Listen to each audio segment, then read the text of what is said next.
You're listening to Civic Media. You can tune into any of our live shows on any radio station across the state with the Civic Media app. Find us in your phone's app store and listen anytime, anywhere.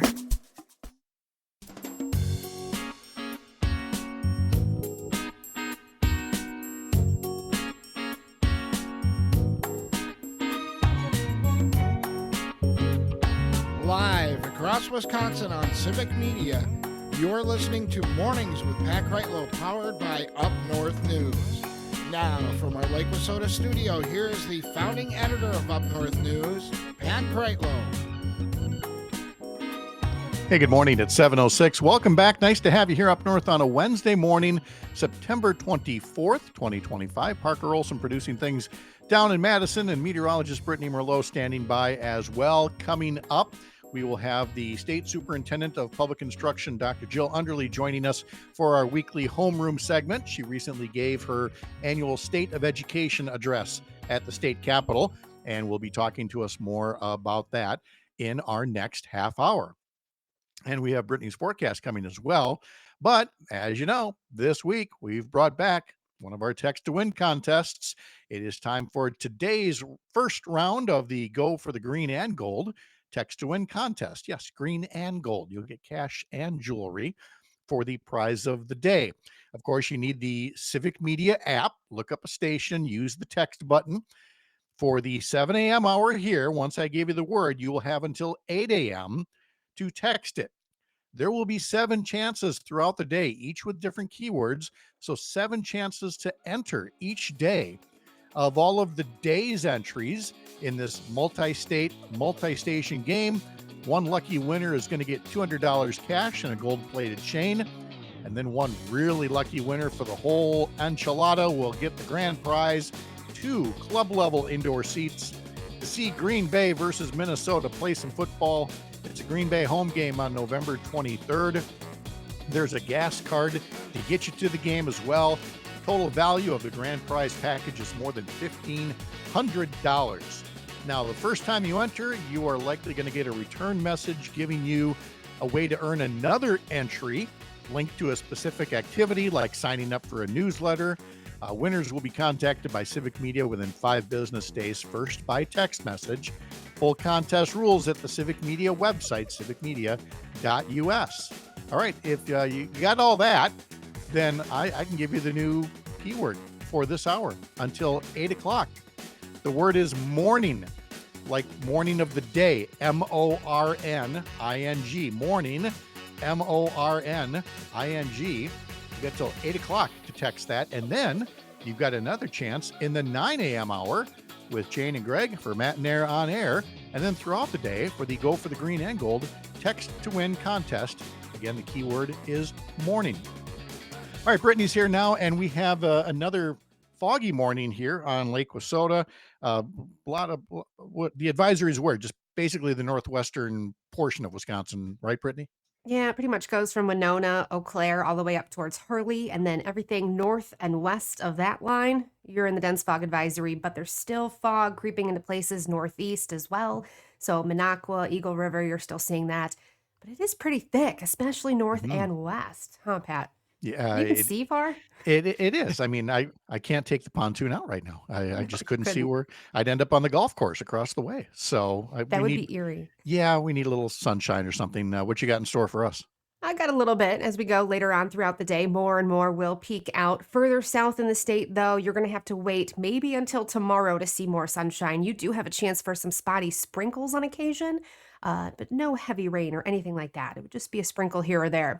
So less clouds later in the day. We're looking at breezy winds out of the north today. A beach hazard statement, too, from Milwaukee through Racine and Kenosha. Those waves are building up about 3 to 6 feet out there, so not a good beach day. And temperatures right now, about 55 or so to 60 degrees for a majority of us. It is mostly cloudy, and we will make it today to the mid-60s to about 70 degrees. So slightly cooler today than the past few days. Then we start our warm-up tomorrow. Slow at first, but it really bumps up as we go into the weekend and next week. So tomorrow, a few mid to upper 70s scattered throughout the state. Friday, all of us hitting the upper 70s and then nearing 80 by Saturday. And then places south will be hitting 80 all throughout the weekend and into next week. A lot of places north flirting with that as well. And it's going to be dry and sunny, and you won't even need me for a little while because it's just going to be gorgeous out there. Well, we'll need you. We'll take it. Yeah, just to remind it. Keep reminding us how beautiful it is. Rob Yes. says, good morning from Tigerton, cloudy and 54. I have mowing jobs in Wittenberg today. One of the places where I mow in Wittenberg, Rachel's Roadside Bar and Grill, made it on YouTube's Best American Restaurants. I couldn't make it to the broadcast because I had to work. I mowed 2 huge yards in the rural areas of Tigerton with no cell coverage. Yesterday, it was a very beautiful day till the clouds came out in the late afternoon. No fog right now in Tigerton, just cloudy, but Brittany always brings sunshine anyway, regardless. Oh, thanks, Rob. And Tony, of course, being up in Ashland, talking about the green and gold contest. Forget the tickets to the football game. It's the gas card. He's like, you're going to pay for my gas too? That's like getting another ticket. True. Which is true with what they're charging Yeah. for gas to get from Ashland to Green Bay. Mhm. So yeah, I don't know if Tony can win, but all of his neighbors in the Ashland area, they could. That's funny. That would be. Tony's like, but I want to go. I want I want to go. gas. I want gas. I'll go. I don't even have to watch the game. You're giving me a gas card. Somebody else just can have the wanna tickets. drive. These days. Yes, that's true. Yeah, Tony then can give them away in his own way. But anyway, Brittany, thank you so much for the update. Appreciate it. You're welcome. We'll talk to you next hour. See you, Brittany. All right. Hey, remember, sign up for our newsletter, upnorthnewswi.com. At that point, you can see Ellie talking all about music. Turns out Ellie's a fan of some of the older music here, and some of us appreciate that very much. In fact, I like it so much. I think that starting next week in this time slot, we're going to bring Ellie on to talk more in person about what's in the newsletter. I think we've given her enough of a grace period, and we now need to subject her to this radio show. And so look for that starting next week. But she's busy working on not just, getting used to the new digs and everything, but she's working on a special fall edition of the newsletter that'll come out this Friday. It's all about fall festivals and Oktoberfests, and get ready for some spooky sights as we get closer to Halloween. So, I mean, if you're looking for ideas for weekend road trips or things right in your community, go get signed up for the newsletter, upnorthnewswi.com. Click subscribe up in the banner at the top of the homepage. And while you're doing that, sign up for Civic Media's new daily newsletter. For that, you got to take your browser over to Substack, specifically Civic Media Today .substack.com, and get the best of all the shows. Of course, you could also take the shows with you. And to do that, well, go over to Spotify while you're doing all this surfing. Just get it all done. Get over to Spotify, follow this show and all of your other favorite Civic Media shows. And that way you're never going to miss anything from what we do throughout the course of the day here on Civic Media and at Up North News. Speaking of Up North News, and over on our Facebook page, we were looking at, some of the posts and, monitoring some of the comments, because every so often you get a troll in the comment section. And we got somebody in the comment section. I don't know that he would consider himself a troll, but he does a lot of trolling out there. That'd be Derek Van Orden. That's right. The congressman jumped into our comment section about a story that we did late last week about all of the threats that he's making to people's employment and threats to cut federal funding to like entire cities, like Eau Claire, like the entire Mayo Clinic system, because he doesn't like what some people said about the Charlie Kirk murder. And he wants to equate it to domestic terrorism. And I wish I was kidding, but I'm not. And so when we noted in our article, the ways that what Derek Van Orden is doing runs counter to the First Amendment, he got in our comment section and he said the following: not all speech is protected speech. 18 U.S. Code subsection 2331. Look it up. We will not be sending money to organizations or municipalities that keep people on their payroll who advocate for domestic terrorism. For people who advocate for domestic terrorism. That's what he thinks when people put up posts that indicate that they were not fans of Charlie Kirk. So as for that citation that he he made. We just put up a post. You can find it on our social media sites, where we correct the record. We note that in the U.S. Code, Chapter 18, Section 2331, Paragraph 5, does indeed outline domestic terrorism.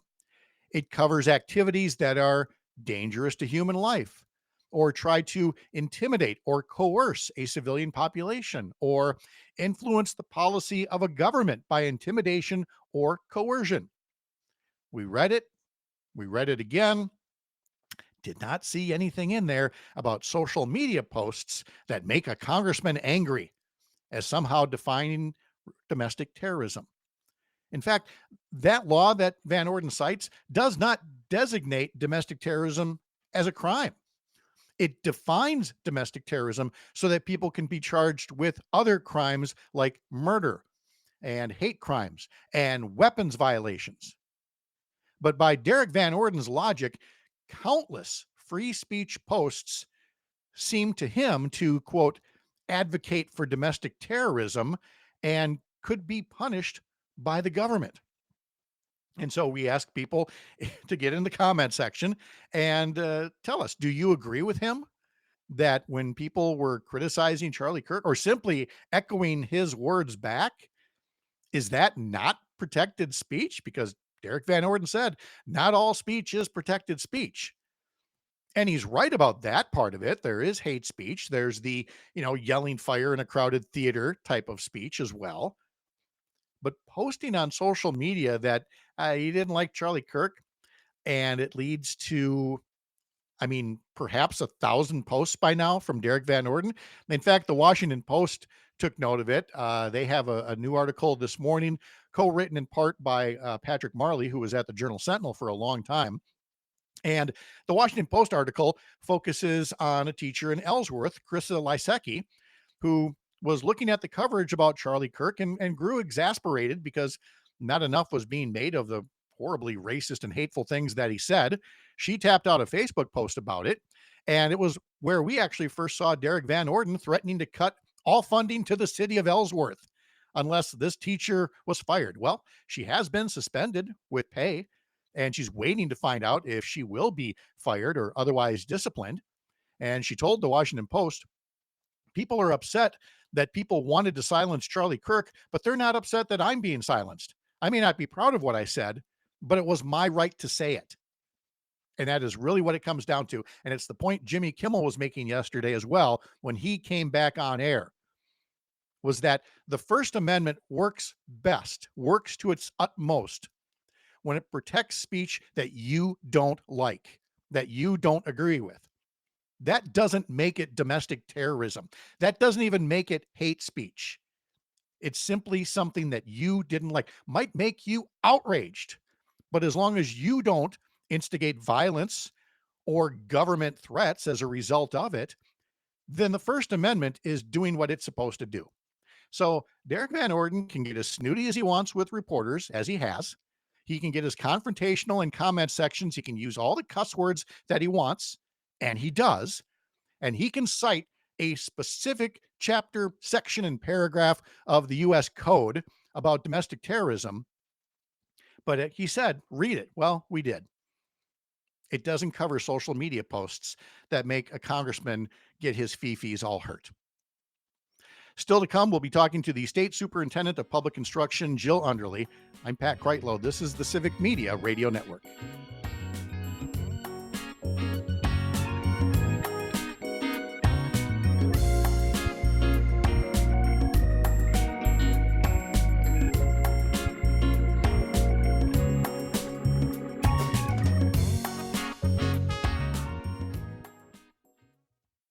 You're listening to Civic Media. Stay up to date on the latest news and information for your local community and Wisconsin by signing up for our free email newsletter. Visit civicmedia.us/email to get started.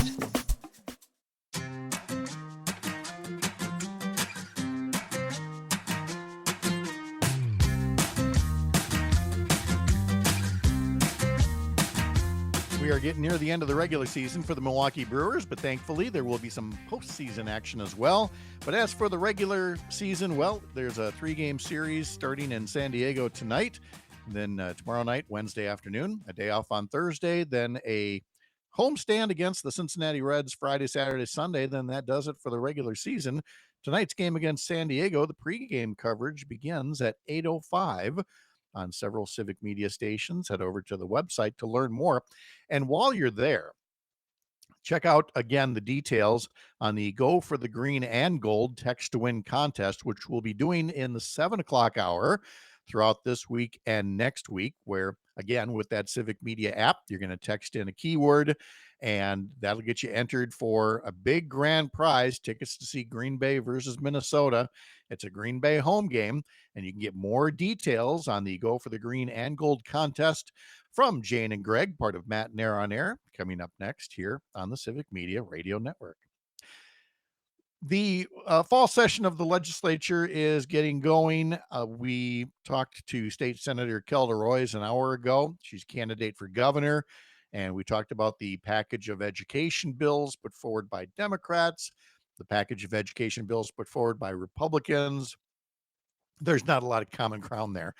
And unfortunately, it seems that even when there is a hint at common ground on something, there usually are some kinds of strings attached.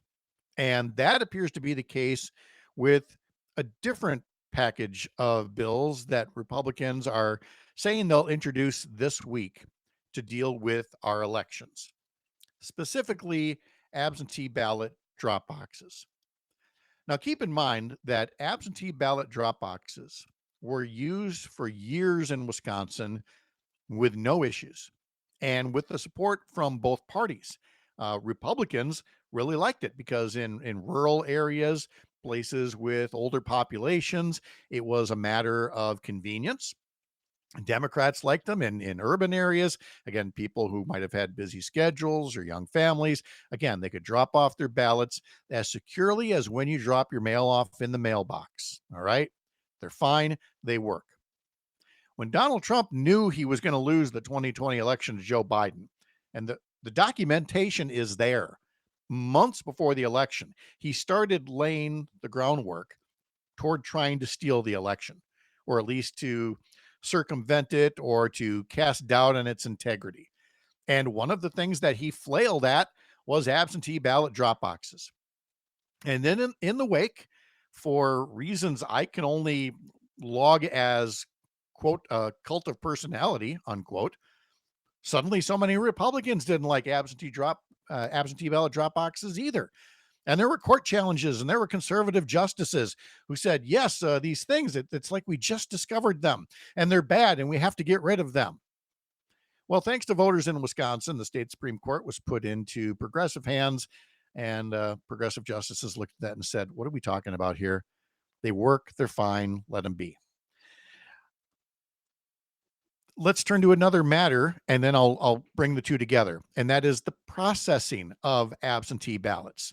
Again, they're put into these envelopes. If you've ever filled one out, you know that you have to sign it. You have to get a witness to sign it. You have to put the address on there. Again, the ballot is sealed. You just know that there is an absentee ballot in there. And you either use the ballot drop box, or you mail it in, or you bring it back in person, or you fill it out in person at your local clerk's office. And then it goes into a box, goes into a locked box someplace until election day. When they're opened up, you have to check the addresses. You have to check to make sure the signatures are there and they're valid. And then you can open up the envelope. You can pull the ballot out, and then you can process them. Well, there's a lot of places, because they're big cities and there's only so much time and so many people and so many ballot counting machines, that in these larger cities, you have election results that don't come in until late at night. There's a way around that. And that would be to allow the absentee ballot envelopes to be checked the day before, make sure that they're good, toss out the ones that aren't. And that way, right away on election day, you can then just open up all the good ones. Then you can run the ballots through the machine. That makes sense too, right? Right. So Republicans are now saying they're willing to go along with this.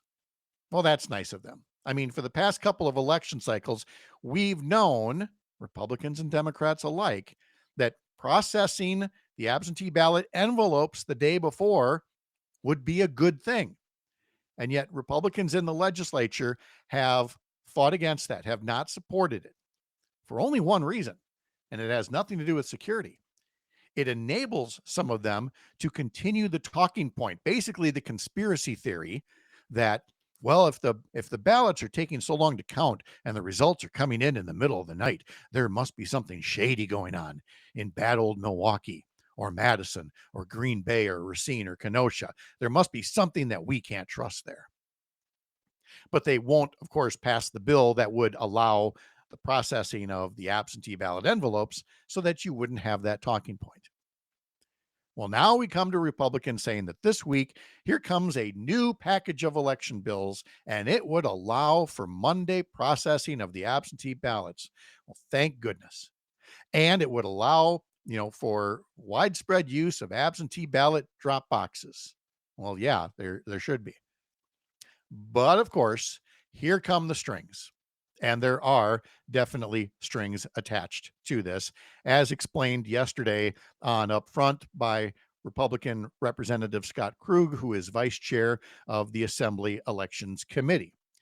And he said on the program, I think it's fair to say that some of these things, Republicans might not like them and Democrats might not like some of the things. Well, I don't know.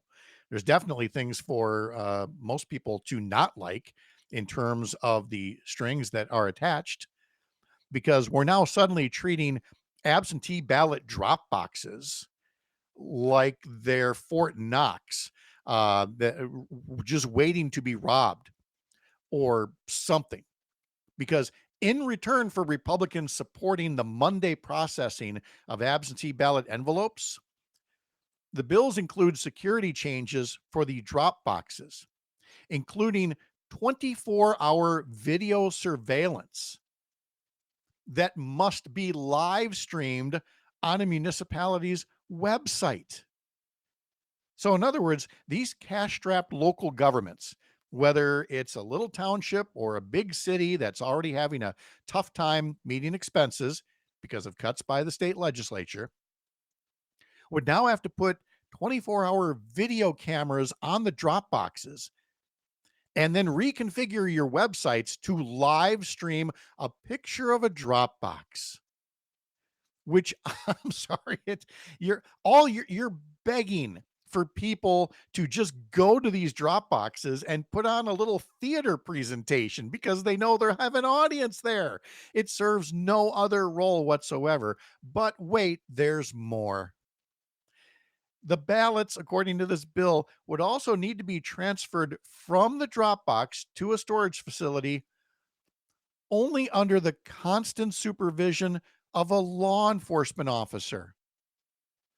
That's how little respect they have for law enforcement. I mean, you've already got police departments and sheriff's departments that they too are cash strapped. They too have better things to do. And yet the Republicans in the legislature would require that there be an officer or more to go to these drop boxes when these ballots are picked up. So let me ask you this. Are you aware of any mailboxes out there that are live streamed, that have 24-hour video surveillance, and that they're on the U.S. Postal Service website? No, because it doesn't happen. You know why? Because mailboxes are secure, and if you fiddle around with them, if you try to commit some kind of mail fraud or theft, that's a crime. You'll be charged with a crime. The same goes for absentee ballot drop boxes right now. If you monkey around with them, it's a crime. And who's going to take the risk of that to affect what? The 10 ballots that might be inside that box? But we're going to add a law enforcement officer that's got to be there like you're transferring gold bars. These are the strings that are attached in order to get Monday processing of absentee ballot envelopes. Why? Why can't we just have a clean bill? Why can't we ever just have a clean bill, an up or down vote? Are you okay with Monday processing of absentee ballots? If you're not, say so. Say you want to continue the conspiracy theory about late night ballot counting. But don't tie these strings. And then, of course, when they get voted down because they're ridiculous, They then get the talking point of, oh, the Democrats, they voted no on it. The Democrats voted no on election security.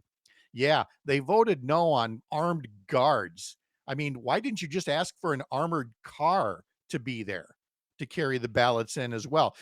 Maybe a full police motorcade, but always the strings and always the talking point rather than just doing what is best and most efficient for our elections. And so my hope is, and my expectation is, that if these bills actually make it to the floor, and frankly in the committee process as well, the Democrats will put up amendments that would strip out the ridiculousness, maybe even find some other kind of middle ground, whatever it may be, whether it's strengthening the penalties that already exist for monkeying with absentee ballot drop boxes, or something else. But get us to the point where we can do the Monday processing. Have some more respect for your local clerks. Have some more respect for your local law enforcement.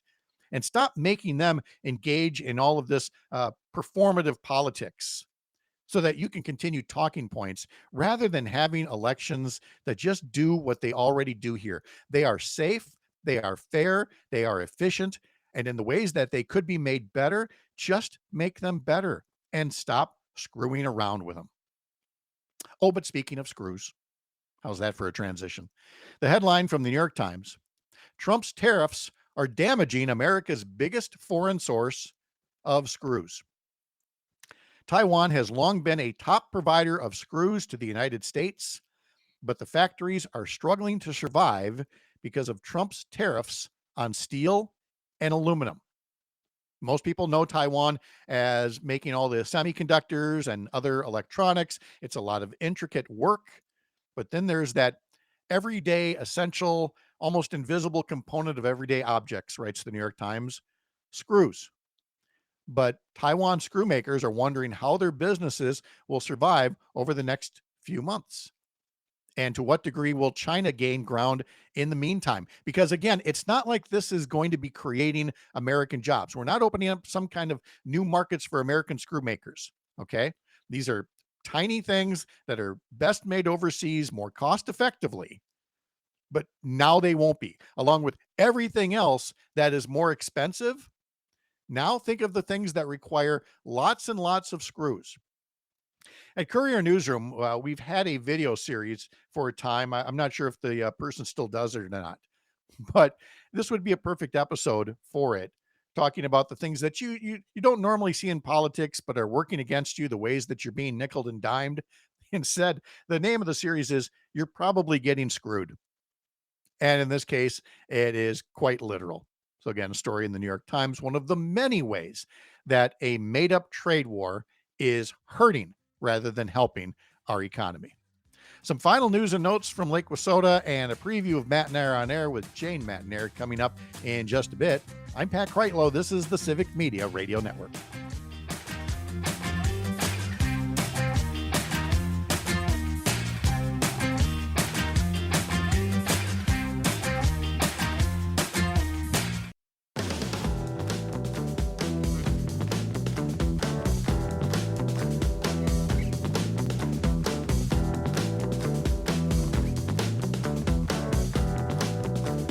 Welcome back. A reminder that our Go for the Green and Gold Text to Win contest is going on this hour. And the key word for this hour is morning, morning, like the morning part of the day. Text morning using the Civic Media app before 8 a.m. and you will be in the running for a daily prize, which is $200 and a gold-plated chain. See, green and gold. And also in the running, every entry is in the running for the grand prize, which includes tickets to a Green Bay versus Minnesota game in Green Bay, playing a little football in the month of November, and a gas card to get you there. Again, details at the Civic Media website, civicmedia.us. But morning is the key word to text before 8 o'clock. And then your next chance to win, and there's 7 chances every day, your next chance is 9 a.m. hour on Matt and Air on Air with Jane Matt and Air. Time for our weekly homeroom segment where we talk about public education in Wisconsin, opportunities and threats. And the threats are out there, but there are people who are willing to lead and call them out. And one of those folks is the state superintendent of public instruction, Jill Underly, who joins us this morning in the wake of her annual State of Education address delivered last week. Well, Jill Underly, good morning. How are you? I'm well. Good morning to you too, Pat. How are you? Very good. Thank you. It's so nice Good. to have you here today. I mean, you've seen the headlines in the coverage of your remarks, and so we're going to start there. I mean, there are definitely issues that are internal to education in Wisconsin, but there's some real external pressure, and it's reflected in headlines that had you taking note that the biggest schoolyard bully that Wisconsin schools face right now is our own federal government, is the Trump administration. It's a very assertive thing to say. Tell Mhm. folks why that was a central part of your remarks. Yeah, well, so the overall message from the State of Education address is that Wisconsin public education is a living story. It's written daily by students, educators, and communities. The themes in the State of Education were about belonging, love, community, pride in our communities. And what we're seeing right now is that the federal government is really trying to destroy that, right? They're taking away funding for teachers. They're taking away funding for special education students. The one that was in the headlines was students who are deaf blind. They've threatened funding for school nutrition, programs in our schools. And so it's just really, they are the ones that are really causing a lot of chaos, I think, and uncertainty in our schools. Schools are wondering, are they going to get this money? And at the Department of Public Instruction, we're left to navigate that and stand up, for our school districts, which is what we'll do anyway. But the federal government is really inserting themselves into the everyday operations of our schools and really threatening the good work that our schools are doing. Especially for a group that says that all the time that they're looking to give education back to the states. They sure seem to find ways to continue to micromanage or to interfere. And you touched on one of them that really got my attention yesterday, as Up North News reporter Selena Heller was working on this story about how under Trump, the U.S. Department of Education is canceling funding that would go toward the Wisconsin Deafblind Right. Technical Assistance Program.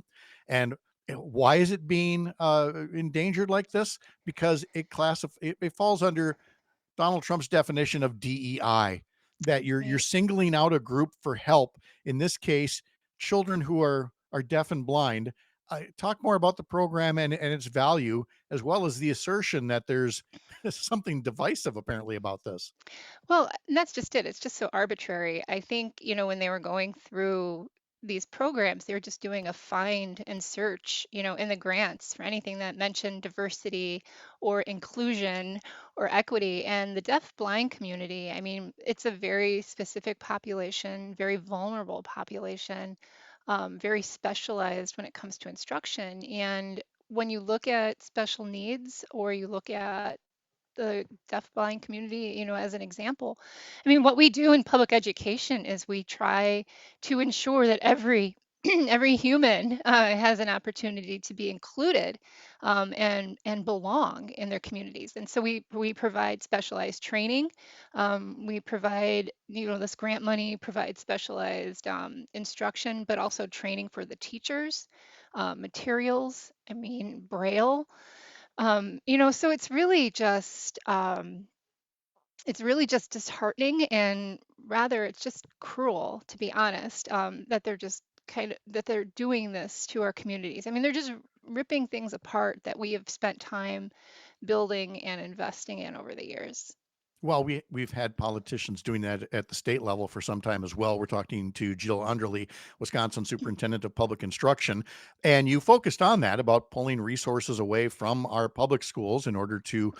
fund the private voucher scheme that's going on, and it's taking up it's getting mighty close to a $1 billion price tag that I still think plenty Mhm. of taxpayers around Wisconsin don't know about. What they know is that there are these referendums all the Mhm. time, these referendums, and you have some politicians that are painting the school districts as being greedy and having to raise taxes.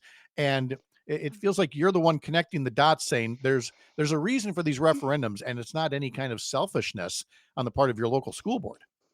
Yeah, I think people are starting to put it together. I mean, because the money is, the money that the legislature puts in every year.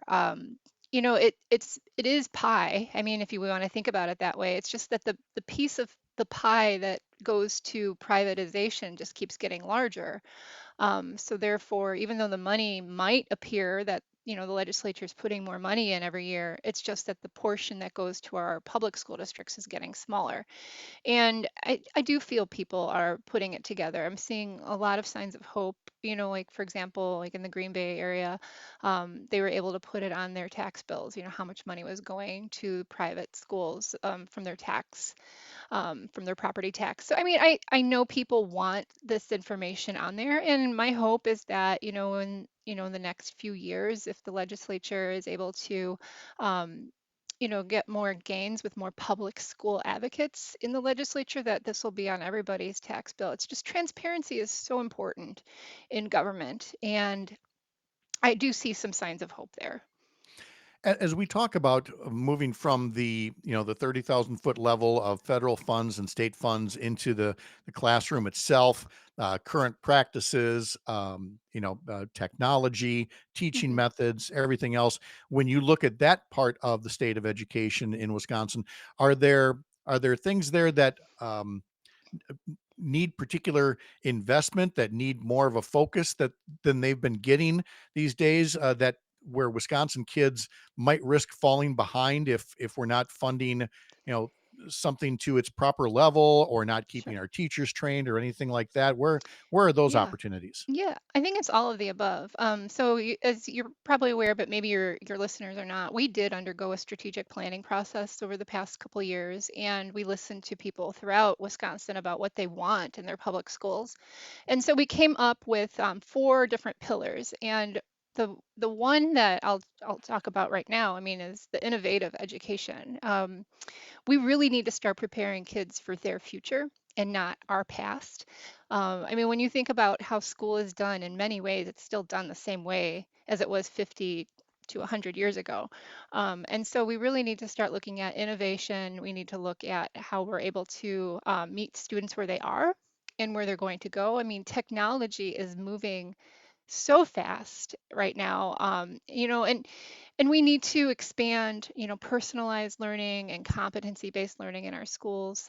We need to use career pathways to our advantage.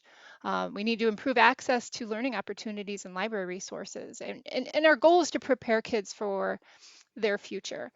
We're also looking at educator recruitment and retention. We know that the number one indicator of a child's success in school at when they're in the school is the quality of their teacher. And when we have this turnover with our teachers, when we are struggling to fill high need areas like math and science and global languages and special education, that's hurting kids, and that's hurting our future, not just our economy, but I mean just these humans, their future. So we have to really look at and agree that strong schools need strong educators. Um, and we know that we need to expand access to grow your own programs. We need to improve teacher compensation, mentorship, professional development. But going back to the federal aspect, this is an area that they are really leaning in on cutting funding for, is our educator workforce. It also sounds like people in the legislature, certain folks have wanted to stress standardized tests and the method of scoring and tracking that. There's been some back and forth in the legislature about that. How would you describe the current standardization test and grading process? Are there still changes that need to be made compared to where we are right now? Yeah, I think that was the interesting criticism I think about my state of education.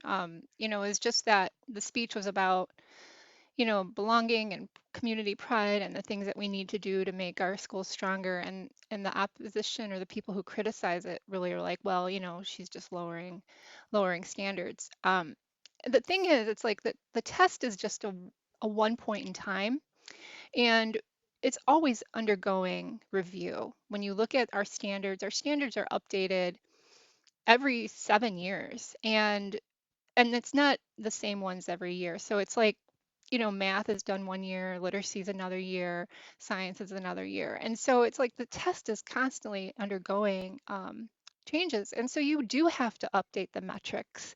And so it's, that's one piece of it. But then the other piece of it is our school report card, our school and district report cards, which were put into place 15 years ago. And they're in state statute as far as what is measured. And so we did look at that for the first time in 15 years, and just to make sure that things are on track.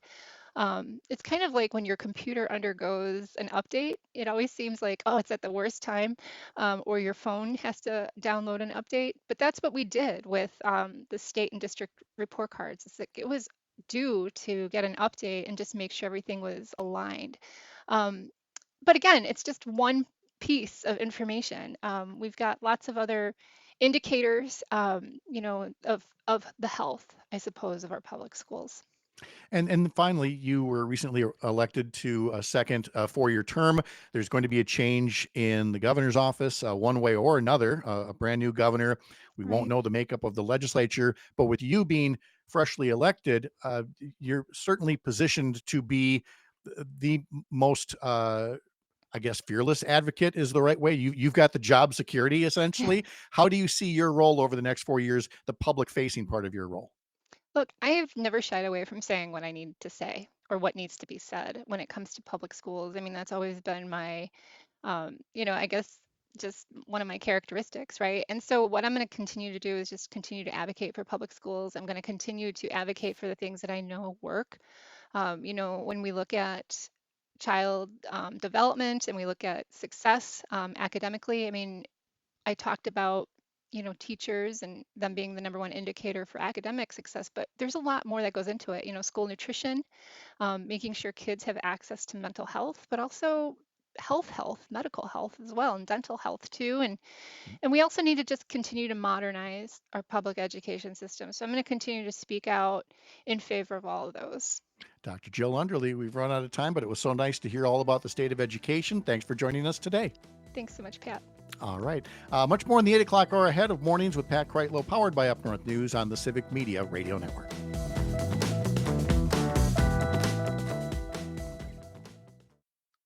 You're listening to Civic Media. Find the latest news, information, and archives of all your favorite shows on the Civic Media website, civicmedia.us.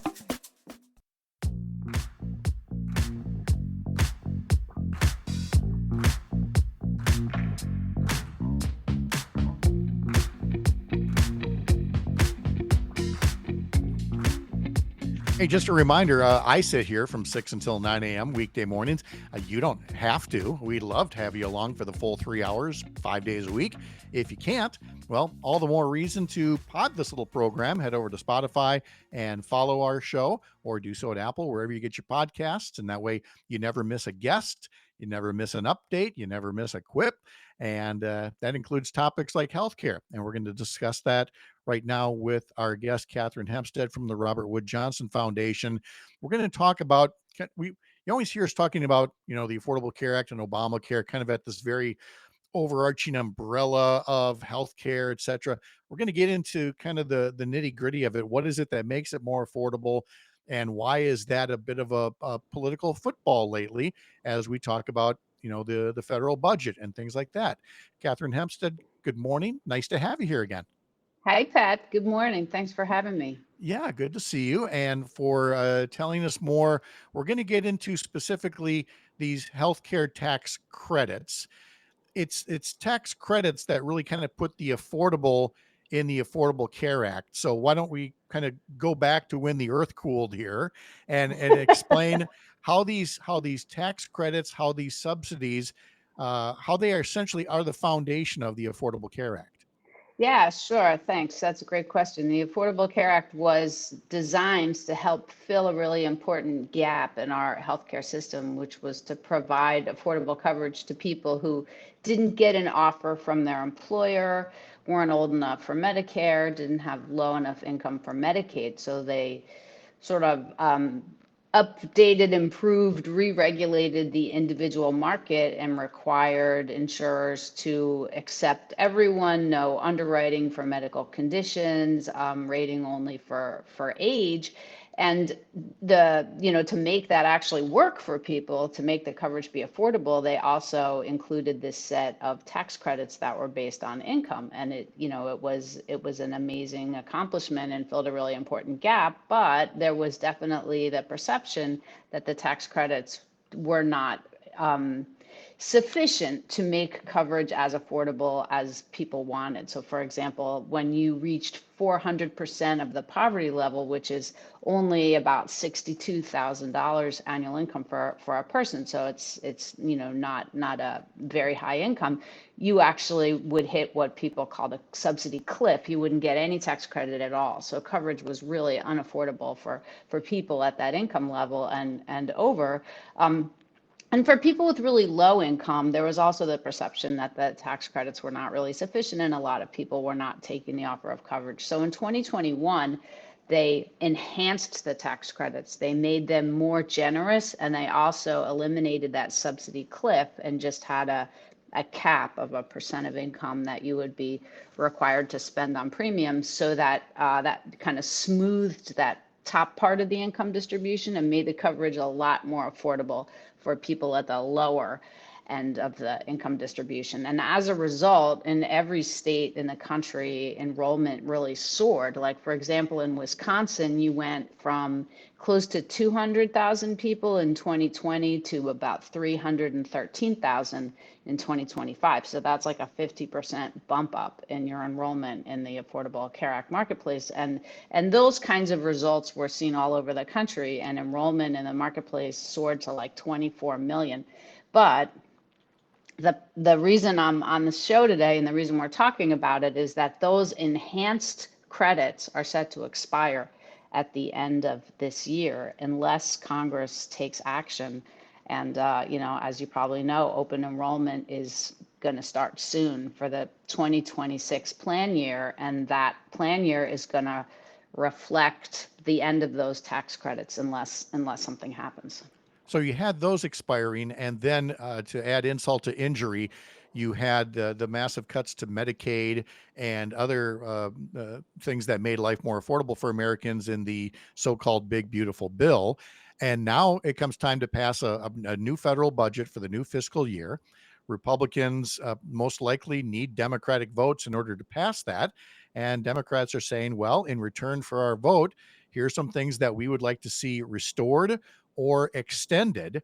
And so when you look at what they're talking about, well, I guess I don't know if I should ask best case scenario or the most realistic good scenario that could happen between now and next week that would be beneficial to most Americans in keeping their health care affordable. Is it just focusing on those enhanced tax credits and restoring those?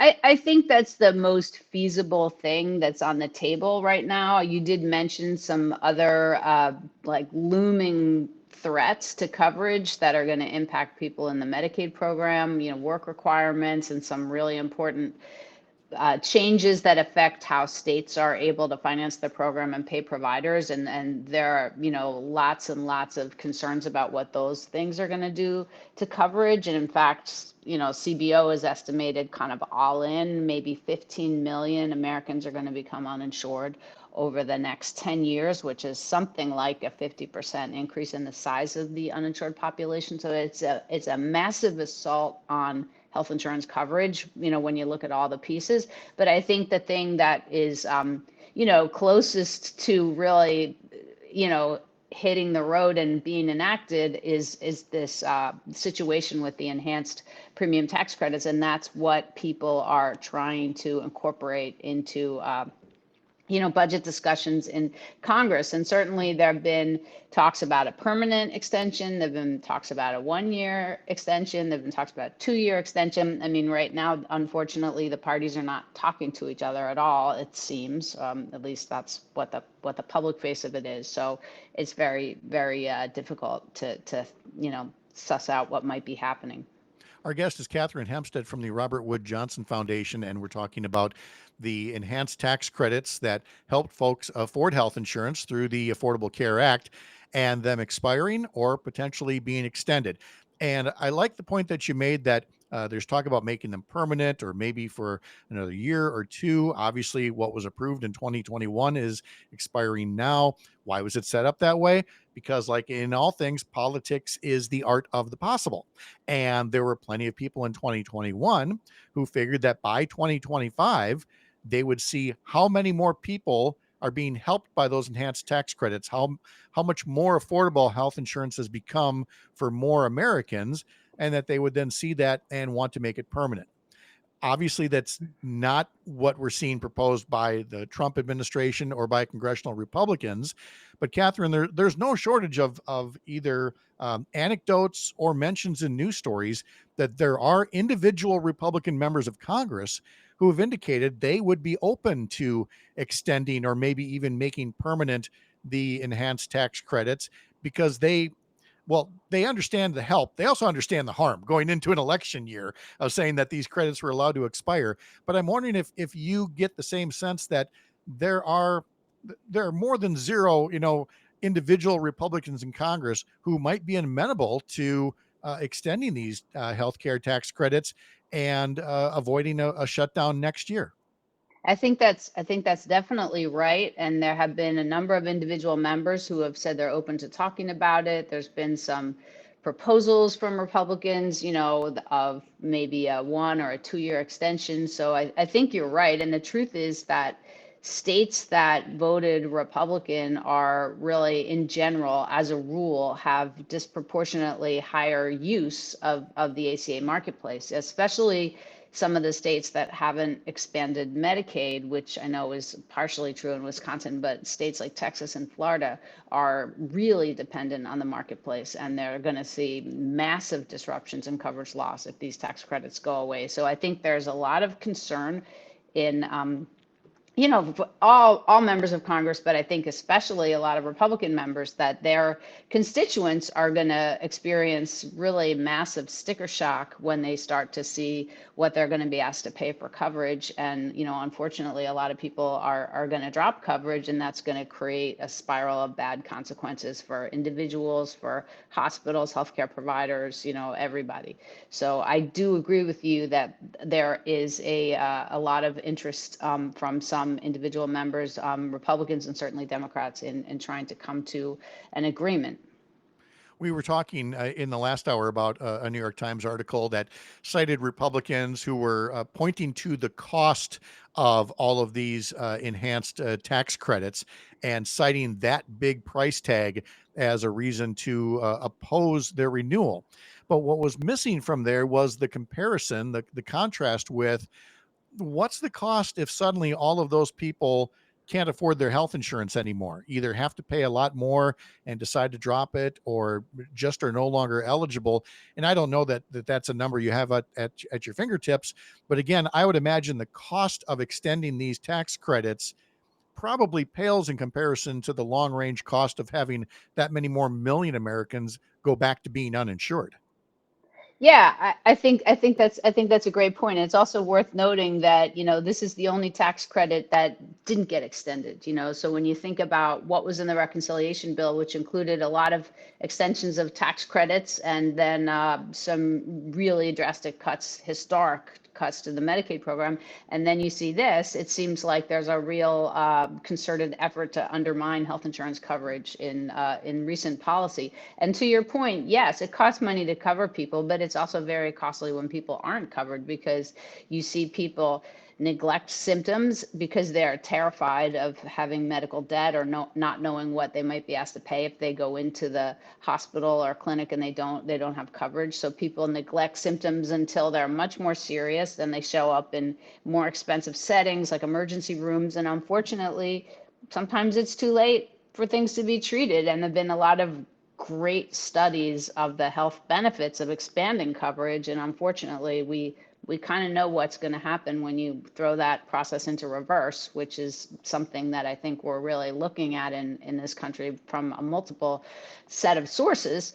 And then you also see, the consequence on the healthcare system when people lose customers that can come in and pay for preventive care or for elective surgery or for things that improve the quality of their life, but they won't do if they don't have coverage. Then you see some hospitals, especially in rural areas, becoming very financially stressed, maybe having to lay people off, maybe having to eliminate certain specialties. And then that has a spillover effect on the health and access to healthcare for the entire community, especially in rural areas when there may not be a lot of healthcare systems. So you're right, there is a real negative ripple effect when people lose coverage. And it's also not just people's health and not just the healthcare system, but health insurance coverage is a really important form of financial protection. So when people go into debt or people have big medical bills to pay, they stop paying other bills. They may not pay their rent. They may not pay their credit card bills. And so you see a sort of a downward spiral in people's financial well-being too. So it's extremely costly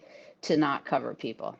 Catherine Hempstead is with the Robert Wood Johnson Foundation, helping explain this very important part of keeping affordable in the Affordable Care Act and some of the background on what may lead to a government shutdown fight next week, when Congress is back in session. Catherine, thank you again. It's always great to get background from you. Hope you have a great day. Thanks, you too. Pleasure. All right. Yep. Take care now. All right. Some final news and notes from Lake Wissota coming up here. And again, a reminder, tomorrow we'll have some of our regular Thursday guests here. That'll include Joe Zepecki. It'll include Sean O'Malley talking about your money and the markets as well. All that ahead. For more information, of course, you can always head to civicmedia.us, click shows to learn more, look for our back issues of shows, or subscribe to us as a podcast. Head over to Spotify, Apple, or wherever you get your podcasts. Back in just a bit. You're up north.